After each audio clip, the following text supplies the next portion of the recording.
మీరు ఎప్పుడైనా అనుభవించారా? మీ గుండె ఏదైనా చెప్తుందని? మన గుండె కేవలం రక్తం పంపించే పంపు మాత్రమే కాదు, ఇది చిన్న మెదడుతో కూడా పనిచేస్తుంది. అవును, ఇది కల్పితం కాదు. మన గుండెలో చిన్న మెదడు ఉంది. మన గుండెలో సుమారు 40,000 న్యూరాన్లు ఉన్నాయి. వీటిని హార్ట్ బ్రెయిన్ అంటారు. ఇవి కేవలం మెదడుకు ఆదేశాలు ఇవ్వడమే కాదు, స్వతంత్రంగా స్పందించగలవు. అందుకే కొన్నిసార్లు మన మెదడు చెప్పిన దానికంటే గుండె చెప్పిందే నిజం అనిపిస్తుంది.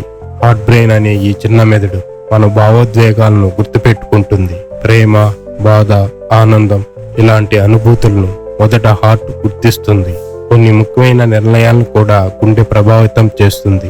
మనం ఎప్పుడైనా అంటుంటాం కదా, నీ హార్ట్ ఏం చెప్తుందో అది విను అని. అది శాస్త్రీయంగా కూడా నిజమే. కొన్ని పరిశోధనల ప్రకారం గుండె మెదడుకి సంకేతాలు పంపుతుంది. మెదడు ఆ సిగ్నల్స్ కు స్పందించి నిర్ణయాలు తీసుకుంటుంది. అంటే గుండె ముందుగా భావిస్తుంది, తర్వాత మెదడు ఆలోచిస్తుంది. అందుకే మన పూర్వీకులు అన్నారేమో, నీ గుండె మాట విను అని. ఇలాంటి మరిన్ని ఇంట్రెస్టింగ్ వీడియోస్ కోసం మన ఛానల్ ని ఇప్పుడే సబ్స్క్రైబ్ చేయండి. అలాగే ఈ వీడియో మీకు నచ్చినట్లయితే please like, share and comment.